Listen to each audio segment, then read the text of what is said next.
Stop messing around, stop fooling around, stop delaying, stop procrastinating. Get up, get out, get it done.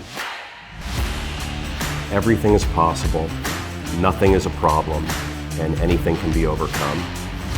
I just get my ass up out of bed, I get my shit together, and I get out and I start the fight. And that will transform you from a mere mortal into a superhuman being. I've never, ever, ever met anybody who told me that they got rich watching their IRA or their 401k.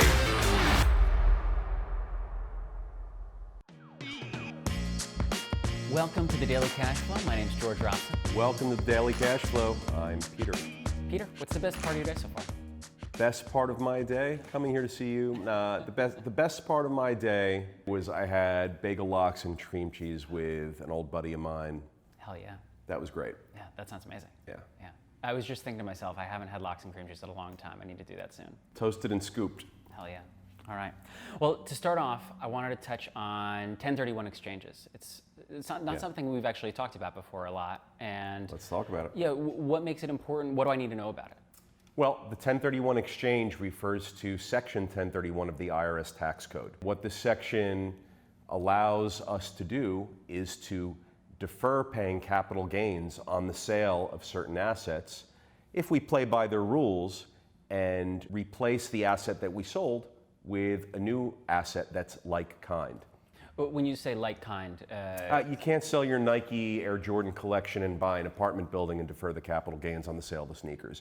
You can't sell a single family house that you lived in as your primary residence and defer all the capital gains and roll it into an office building. You can sell an apartment building, defer the capital gains, and go into another apartment building or an office building or retail building. Those are considered like-kind assets, income-producing real estate, commercial income-producing real estate. So the IRS just requires that we sell assets and purchase new like-kind assets within a certain amount of time, and with other rules and restrictions applying. We can't touch the money, so we have to put the money upon sale of the first asset into the hands of a qualified intermediary. A title company, bank, professional qualified intermediaries are out there. But why is it important? You've asked me, why is it important? Well, markets change, certain locations become out of favor while others become more in favor. Certain needs and investment criteria of investors and owners change over time. So I may want to purchase all value-add assets right now while I'm younger and I'm hungry and I'm able-bodied and I'm energetic and I can add value to things because I'm finding the value-add assets in my pipeline. And then later on, at an older age perhaps, I may want quality, lower yielding, lower maintenance, better located Class A assets that are more recently constructed that can deliver more coupon clipping types of characteristics without the need for the heavy lift of a value add or without the categorization of it having once been a C- or a C+ property and now it's a B+ property or a B property. I may want to be Class A. So it allows us to sell assets and go into new assets, again, as long as we adhere to the rules and restrictions of the IRS code, Section 1031. It's important if you feel like you've added all the value that you can to a building and you have another opportunity that's in your pipeline and you can sell out of the one that you've matured and go into the one that's a development opportunity for you, a value add opportunity, and just continue adding value. We make money in this business when we add value.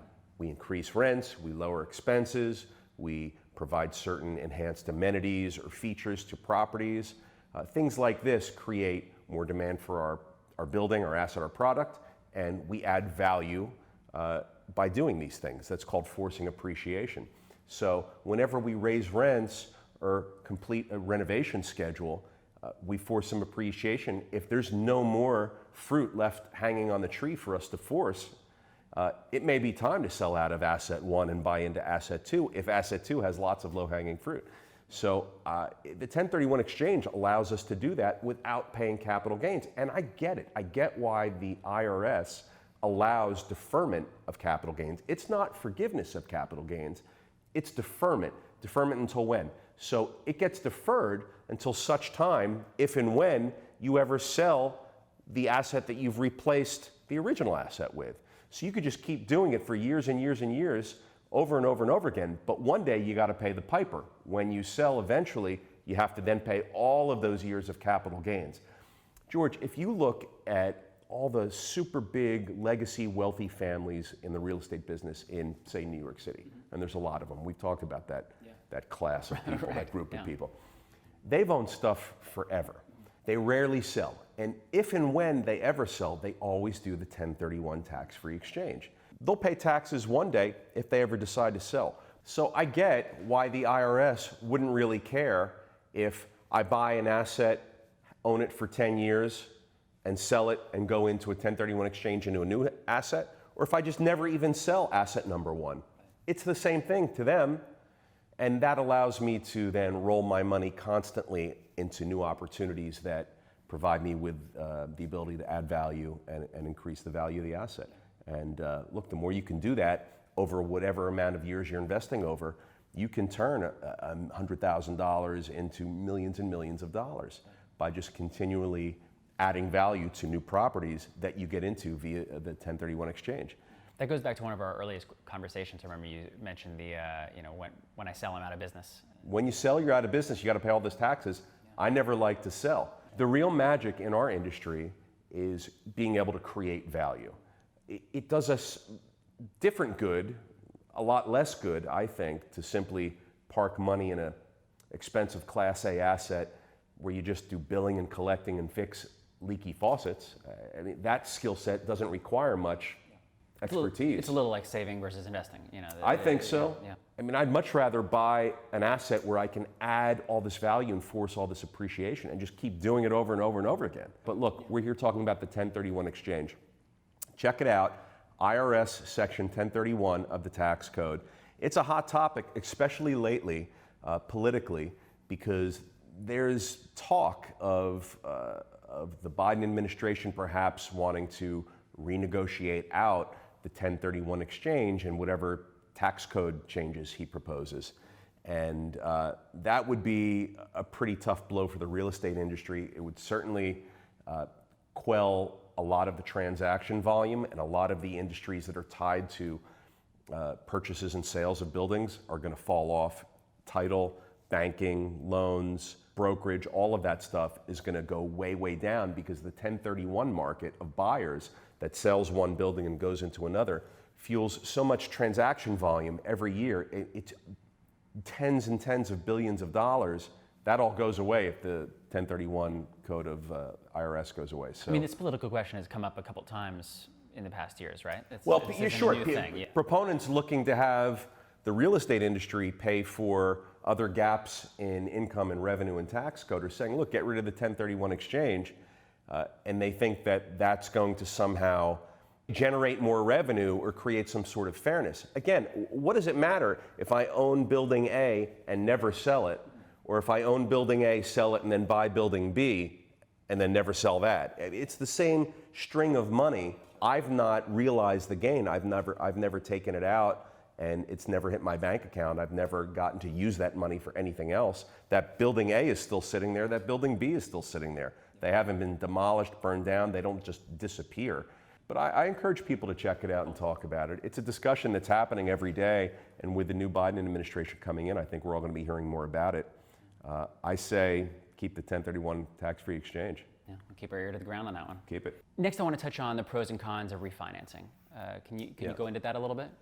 Well, refinancing is another very important part of our industry. Commercial lending gives us loans in real estate for 3 years, 5 years, 7 year, 10-year terms. Typically not more than 10-year terms. That's about the maximum you'll ever find from anyone. Unlike a single family home where it's your primary residence, you can get a 15 or 30-year mortgage. In commercial real estate, you can get at most a 10-year loan. I typically will go out 5 years on a lot of my deals. Some of them I'll go out 10 years. But what happens is when that 5 or 10 years is up, you have to replace the in-place loan with a new loan. Right. Now you have all sorts of market conditions to deal with at the time of replacement or refinancing of the original loan. What are interest rates? Are they higher or lower? That's going to constrain the amount of proceeds you can then borrow from a bank. What is the lending environment in general? In 2009, there was no liquidity at all. Banks weren't lending anything. So if you had loans that were expiring, we did back then what's called kicking the can. We just kicked the can down the road. The banks let us extend 6 months, a year, and we'll wait and see what happens then, refinance when liquidity opens up again. That liquidity didn't open up again for a couple of years. It was 09, 2010, 2011. End of 2011, we started to see banks increasing their activity and opening up some liquidity with commercial lending. Loans were being made, interest rates had come down a little bit, the Fed had eased rates to make the cost of money a little less. So we were able to, at that point, refinance out of these loans which had already expired, which we were kicking the can on. Fast forward, you're in 2020, pandemic, what do you have? You've got loans that are expiring, interest rates are way down. Banks don't have a liquidity problem right now, so the availability of funds for commercial borrowers like me is very plentiful. So it's been a really robust and favorable time to be in the debt markets and refinance properties now. So that's one of the things I've been really busy with this year, George, is refinancing loans that are a year or less than a year to maturity and taking advantage of the low rate environment and just putting new debt on the asset and going out another 5 or 10 years. And in another 5 or 10 years, I'm going to have to go through that process all again on those loans that I just refinanced now. But we're constantly in the debt markets. The reason we're constantly in the debt markets is because we always have loan expirations coming due. Every year, there's a schedule of loans that are expiring in that year. Those have to get refinanced. Yeah. Now, I can either sell the asset and pay the bank back, and then I'm out of that loan. But as we've said many times, what don't I do? Don't sell. I don't sell. So my only other alternative is to refinance out of loan one into loan number two. And I got to hope and pray that market conditions are favorable, which they are right now, that will allow me to do it seamlessly, easily, with a certainty of execution on the bank's level, with a good loan application process, at a good price and interest rate, and with a good loan to value. We've talked about loan to value before, George, so that's an important one. George, perhaps the value of the asset that has the loan that I'm refinancing on it today has increased beyond its value from when I first put the existing loan on it 5 years ago.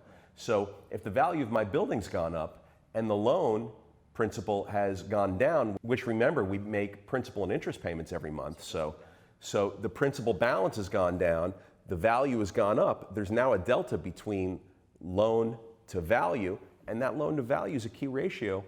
We try and keep it under 70, 75% at most. And typically a lot of our buildings are at 50 and 60% loan to values. And it's an important way to build up equity and wealth over the long term. You could refinance and pull out lots of money in excess of your current loan balance every 5 years. A lot of people do that. I've certainly done that on occasion. What I always love is when I refinance out at the same level of debt that's on the books right now and don't put on more debt. And over 5, 10, 15, 20, you wake up 20 years out, 15 years out, you could be paid off on your mortgage. Right. If you play your cards right. So we're always in the debt markets, refinancing loans, refinancing assets. Everyone in our industry is. It's not like a choice. Do you want to be refinancing or not? You have to be. Debts come due, loans mature, they expire, you got to replace them. Let's hope that you've timed your debt terms and your expirations in such a way that they occur when market conditions are really favorable, like they are now. Is there a way to dictate that specifically? No, you can't dictate anything. You have to roll the dice. So right now, in 2020, rates are so low, and the value of my buildings has really increased because we have full occupancy, we have higher rents, we're in supply-constrained markets, we have a lot of demand during a pandemic, so rent rolls have increased. So what's happening is we're getting appraisals at these high values, and I'm putting on 10-year money right now. I'm locking it in because I think rates are going to go up in 5 years and in 6 years and in 4 years. I think rates are going to be higher than they are today. So I want these low rates that I'm getting today to exist on my books for as long as possible. So I just did maybe 6 or 10 loans in the past 8 months where we went out on 10-year deals and we locked in 10-year money. But everyone's got to make their own decisions. That's what being an asset manager is. Yeah, no, that makes sense. So I want to transition a little bit away from real estate specifically to resumes. Resumes. Yeah, resumes I feel like are often used to kind of measure our hireability or our kind of like potential value. They are. Not unlike a lot of things, though. Right, and so How we dress. Totally. I mean, it's just it's judging a book by its cover, so to speak. So that's kind of what I wanted to ask you. Do you think people spend too much time focusing on getting their resume right? I don't know how much time people spend on getting their resume right or not right. I know that people spend a lot of time creating a resume, and they need to. I update mine every year, except I don't call it a resume, I call it a bio. I was going to say, for you, you're not really being hired by... I'm not, but it's all the same thing. It's all the same thing, but I update mine all the time. I have to send it out to media outlets, I have to send it out to banks, I have to send investors. it out to investors sometimes. So there's a use that I have for it, so I make sure it's updated and that it looks right, as does anybody working on a resume or a bio. So I don't know what the time into it matters, but to me, everyone's got to have one and it should look right. To me, these things don't often tell the full story. A resume will say where you worked, for how long, perhaps what you made, perhaps some core skill sets, if you speak a language, I don't know. But what they don't say is all the other cool stuff, potentially, that it could if you've got that stuff in your life. And I always feel like the experiences that I have that I don't write on paper and conveying those experiences to others are what make me many times stand out and make me special.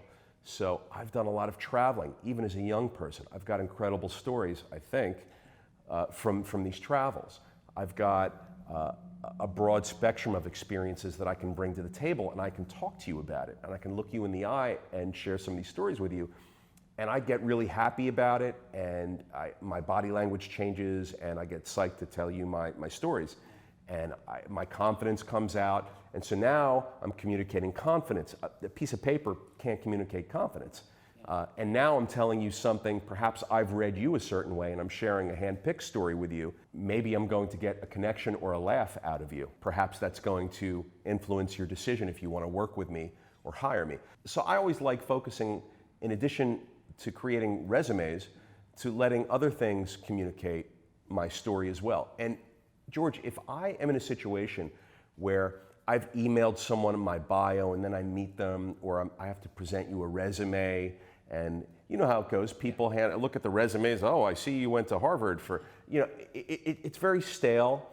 And people that look at resumes, they look at them all the time. They look at them every day, day in and day out. It can't be more horrifying and boring.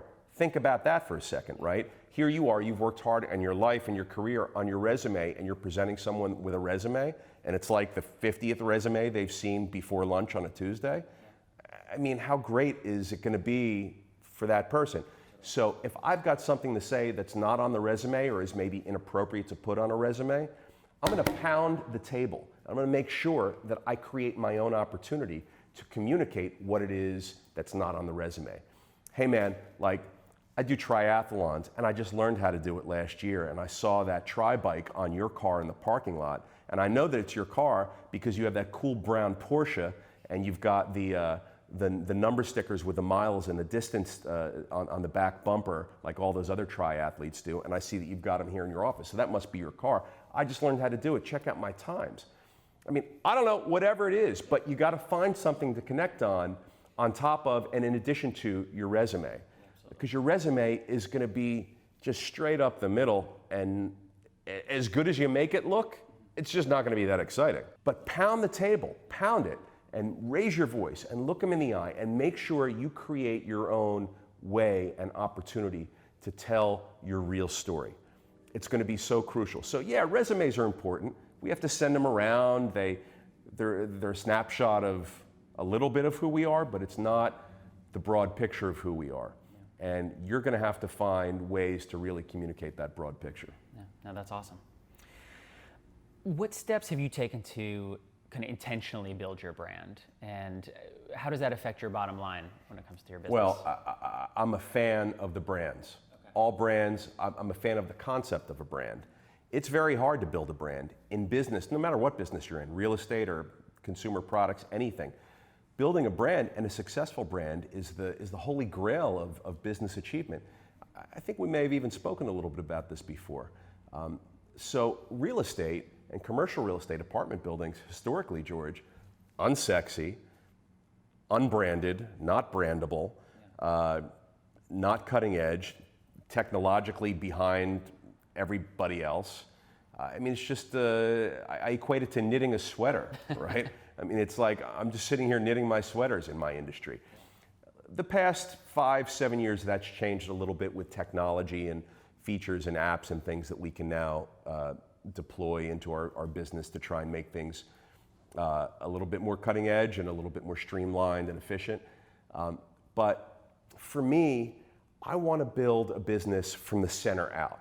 I want to build a business that's not fragmented and all over the place. I want to build a business that's centralized and grows from a core. And when I do that, I find that I have an ability to brand it. So in our business, again, people never brand anything. The people that do what I do, George, they call their businesses PWR Equities or LJB Capital. It's meaningless. It's so meaningless, so uncreative, so boring. Not something you're going to throw in a Google search engine. Yeah, I mean, you're only reinforcing these stereotypes that the world has of us as real estate guys by having some of your initials and then the word equities or capital. I just find it dumb. Come on, you guys can all do better than that. So when I first started off in New York City, after a year or two, I had a couple of buildings up in Harlem, so I had the website Rent Uptown NYC. And I thought that was cute. No one else was putting together websites to market properties that had a catchy name or some kind of name where they could remember it and go online and click on a link and get to your website.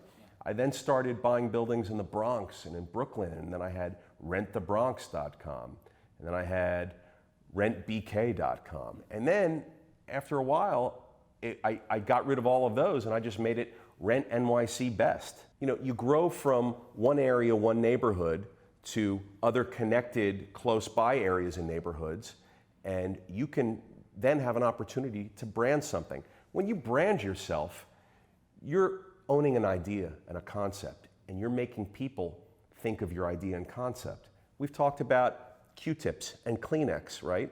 You don't say, hand me a cotton swab, you say, hand me a Q-tip. You don't say, hand me a paper tissue, you say, hand me a Kleenex. When you can achieve that, it's very powerful. So then, George, what I did was I started building out my presence and my business here in coastal Monmouth County in coastal New Jersey. And it started off as rentasburypark.com. Then it was rentbelmar.com, rentlongbranch.com, et cetera, et cetera. I got rid of all of that and rolled it up into rentjerseyshore.com. My presence expanded, my opportunity to brand expanded. For me, having the ability to communicate rentjerseyshore.com as a brand, I think does a couple things. Number one, it creates a little bit more credibility. Number two, perhaps it makes us a bit more of an authority in our region, and not just in one little town, but in the region. The Jersey Shore is a very lifestyle-heavy area. So our products that we offer, our apartments, are very lifestyle-oriented offerings, and our buildings have lifestyle-related amenities. We translate all of that stuff into our website, and we tell a story. So when you go to rentjerseyshore.com, you're going to see lifestyle content. We're heavily involved communicating with local businesses and supporting local businesses. We tell you about that. We have videos up of young people, our tenants, and other people in our area around the Jersey Shore, enjoying themselves. The beach is obviously a big part of the lifestyle around here. So we have a chance to communicate such a bigger message to our audience and our customers, more so than just, hey, one-bedroom apartment for rent, two-bedroom apartment for rent, $1,500 a month. It's so much more than that. Creating a community. You create a community. We're in the community. I mean, we live here. We work here, all of us on our team. We live and work here. And so we're part of the community. And when we go to great bars and restaurants and clubs, and when we're out on the beach, we're seeing everybody in our buildings and we're interacting with them. And you know what's great is going to the beach and seeing thousands and thousands of rentjerseyshore.com beach towels. So why is that great?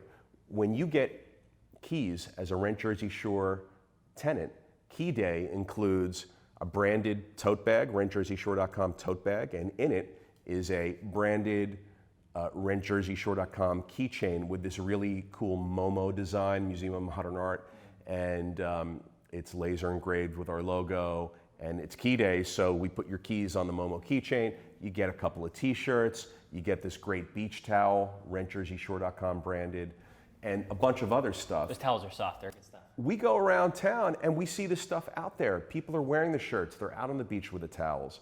We see the keychains, and it's so cool. Sure, could we rent apartments without giving away all the swag? Absolutely. Is it expensive to give away the swag? Absolutely. But I want to do it because I want to be the category killer. I want to build a brand so that when someone's in a conversation somewhere and someone says to them, I want to get an apartment, you live at the shore, where should I go? Rentjerseyshore.com. Easy, simple, it rolls off the tongue without them even having to think about it. Why? Because we built the brand. So I think building a brand, no matter what business you're in, I don't care if it's real estate or sneakers or candles, building a brand is critical because you want the customer to think of you first. You want the customer to think of not your product, but your brand. And once they think of your brand, selling them the product is a no-brainer. In commercial real estate, in apartment buildings, you don't see branding, and I never get it. I think everyone's missing out on such a big opportunity, and I'm sure I'm inviting lots of competition now by speaking freely and openly about this, but I welcome it. Create brands. It's got to be natural, evolutionary, it's got to make sense, it's got to tie in with so many different aspects of who you are, your product, your business, your team. I mean, all of it's connected. And that's how you build brands, if you can execute on that. How do you prepare for a speaking engagement, interview, podcast? What's your process like for that? So the first thing I do is I map it out, just scribble or just draw it out real quick, because it's gotta be storyboarded, for lack of a better analogy. And when I'm confident on where the story's going and what I'm going to say, I'm going to start off with something funny or positive, energetic, just to capture some attention. And then I'm going to go right into it. I'm going to say to you what I'm here to talk to you about, what I'm going to be delivering to you. I make it very quick. I don't harp on it. Say, hey, today we're going to talk about Business 101. Let's get into it. Boom, I'm going to get into it. But I have to set the mind up to accept the information I'm going to give. I try to be succinct and clear. Main thing I want to do is focus on delivery of my message, so eye contact, presentation skills, body language, facial expressions, all that stuff has to be on, because everything I do communicates information, right? So I want to make sure I'm communicating the right information, but I'm going to be clear and succinct, and I'm going to deliver it properly. At the end, I'm going to make sure my audience has some takeaways. I want them to know that they've got 3 or 5 actionable items. I want them to have 3 or 5 tips that they can write down and use right now to better their life, their efforts, their business, whatever it is that we're here talking about. And so it's very important for me to make sure that they have 3 to 5 actionable items, takeaways, real takeaways. And then I'm going to wrap it up with another funny story, maybe a joke, something, but it's relevant. I'm not just going to go on a tangent about something else. I'll wrap it up, try and create some laughter. Throughout the entire presentation, you have to find the opportunities for laughter. Laughter is going to keep your audience super engaged with you. These things can get dull, they can get drawn out, they can get boring. And if you're not good at speaking or presenting, I'm okay at it, but if you're not good at it, it's just going to be monotone and your attention span of your audience is going to go out the window like a butterfly. Do you rehearse these kinds of things, or do you just kind of prep? I don't really rehearse them at this point. I think that what people can rehearse is the presentation skills. So get in front of a mirror. We've all heard stories about how actors are trained to do bits in front of a mirror and look at themselves and see what they look like and how they sound. So if you're not experienced with presenting, I recommend everybody find a way, get in front of a mirror, get up on stage, read poetry, play music, whatever it is in front of an audience, but gain confidence and know what you look like when you smile. Should you smile ear to ear? Should you smile with one side down and one side up? Should you raise an eyebrow? We all have a look, or whatever your look is. Find what your look is. So it's really funny. We all see that a lot if we watch late night TV. We see these celebrities come on and they jockey to have the camera hit them at a certain angle because they know what their good side is, what their bad side is, how they want to be shot, because they know they're in front of cameras often. Regular people like you and I, George, maybe we're not in front of cameras as much as those celebrities, and it might be a little bit more difficult to know what the right angle is. But you got to know. Got to find out. And I know Henry Fonda, I believe, had in his contract that there was a specific light that he requested that I would was believe it. always used because it made his eyes light up. I would believe it, and I don't blame him. Yeah. I mean, if you know, you know. You got to pull that off, right? But yeah, I mean, I think you just got to map it out. You got to know where you're going and make a great delivery. Yeah, that makes sense. All right, well, ready for ZestQuest, Peter? I'm always ready, George. Hell yeah. By the way, yes. George, ZestQuest for us is our way of wrapping up these podcasts on a different note, perhaps engaging with some laughter, some more interesting stuff. We've been business, business, business, money, money, banking, banking, real estate for a half hour, an hour. So at the end, we do these ZestQuests. I don't know if you knew that, but we're now going to ZestQuests. I perk up a little. I love the ZestQuest. It brightens up the week for everybody. Yeah. So first one, what do you do for free that you would gladly pay for? Spending time with my daughter, reading. I do so little of it lately, admittedly. I need to be reading more. I've read a few books this year. Usually I read a few books a month. So this year's been a busy year and I haven't had my read time available. You said you'd hooked up that corner with the hammock and I forget what else. But that let me tell you, when I get in a hammock, I fall asleep. I'm not really reading. I have to sit upright and pay attention when I read. Things that I would pay for that I get for free, man, laughter. I love being with people and laughing a lot. The more I can make you laugh or you can make me laugh, I think that stuff's priceless. Yeah. Those are good ones. And then last question for today. What's the best/worst practical joke you've been a part of? Either giving, receiving? George, how much time do you have? Well, I guess not that much, but. So I've been responsible for administering more practical jokes than most people. I would say that I'm up there in the books. Really? I do it a lot. So any that come to, if you don't think about it too long, any that come to mind quickly. So it doesn't have to be the best, but. Okay. So my older brother, my oldest brother is in the retail jewelry industry. Okay. He is a serious guy. He's a smart guy. He takes his business seriously. Every day he gets up, goes to work, suit and tie. How are you? Nice to meet you. Welcome to our store. No, I mean, he is buttoned up. This guy, my brother, man, for those of you that know him, he's a buttoned up guy, right? So I was maybe a sophomore or junior in high school. And I just couldn't take how serious and buttoned up and grumpy he was all the time. I mean, serious. To get him to smile, man, it was like parting the Red Sea. So I said, you know what, I'm sick of this. I'm going to address this situation right now. So I rented a pink gorilla costume, and I got a super soaker.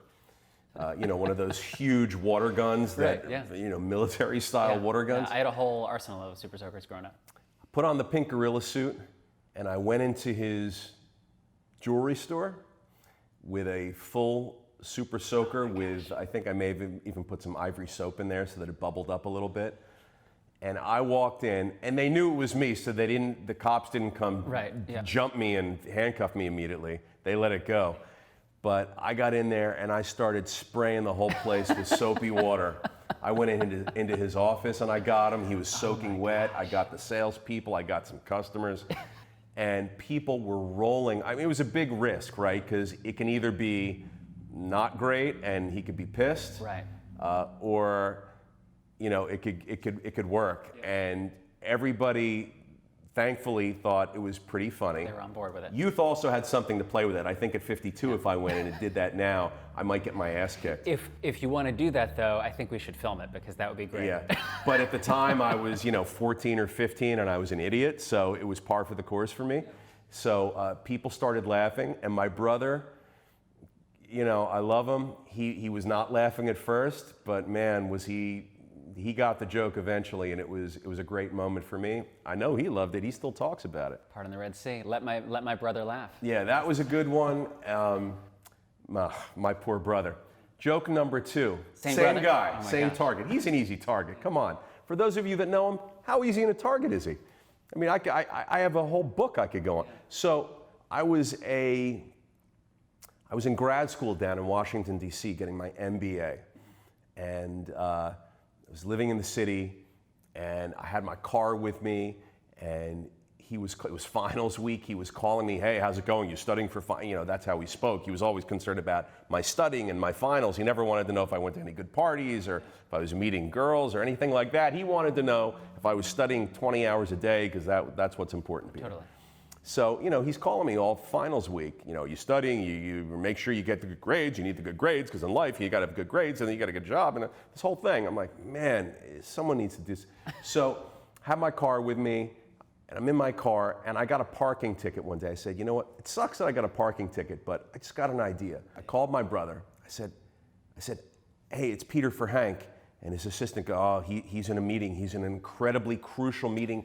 People flew in from Switzerland, from Japan, from Europe. He had the world's leader. It was like the UN, right? He was conducting this meeting. It was so important. I mean, everything hinged on this meeting. And I'm like, no, you got to interrupt him. This is an emergency. I'm in dire straits. Tell him it's an emergency. No, Peter, he says no, you got to call him. I'm like, it's life or death. You got to tell him it's an emergency. So she goes and interrupts this meeting. Oh, no. So my brother takes my call, and he says, this better be good. I said, listen, I know you're going to get this. I don't know what to do. I have my final in 20 minutes. And my car got booted in DC. They used to boot the cars. My car got booted. I can't get to my final. I got the person right here who let the boot off, but I got to pay $683.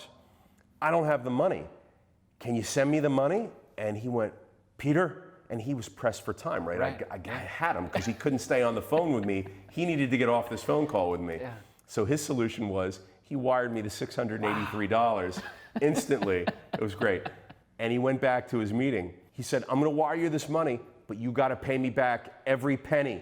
Every penny, right? He stressed it. So what did I do? The next week, I started writing him checks. 1 penny out of 6,830 pennies. Wow. And then the next week, 2 pennies out of 6. So I paid him back every penny with checks. Thousands and thousands of checks over the years. Finally, I just paid it off at the end because my hand was getting tired writing so many checks. So I wonder how expensive those checks were. Well, I paid him back every penny, and it was, you know what? He always had my back, Yeah. and I really exploited that and took advantage of him. So, but it was funny. Yeah. But I was being a bit of a douche. Yeah. But it was funny, and he still talks about that one today, and we all do. And every time we go out to dinner and he pays the bill or something, he says, all right, you got to pay me back every penny. So, I love my brother. He's the best, and he let me fuck with him a lot over the years. I have so many more practical jokes if you want to let me go on. We might just have to make a new segment there. I can get off of family members and go to like college friends. I got high school friends. I got camp. Like I got every segment and facet of my life. I'll make a note. I have dragged people over the coals with my practical jokes. I'll make a note I'll revisit pranks every few weeks. But I promise you this, if I am doing a practical joke on you, it means I love you. It means I love you so much and I want to get a reaction out of you and I want it to be something between us that we remember forever. And they always are. I'm really good at it. You never know when it's coming with me.